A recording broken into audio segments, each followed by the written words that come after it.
Si, yung dalawang... Kasali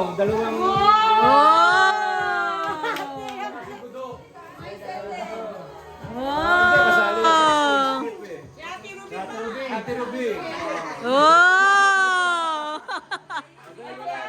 Sa gift, pila. Hindi daw kasali sa ganun. Kasali sa exchange gift. Kaya lechon.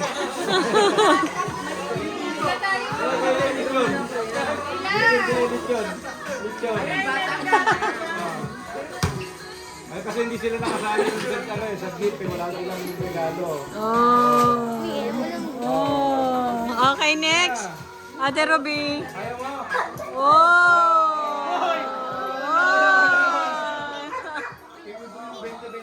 Yes.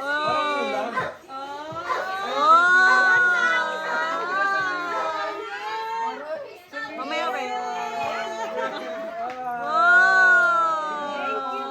Merry Christmas! Ay,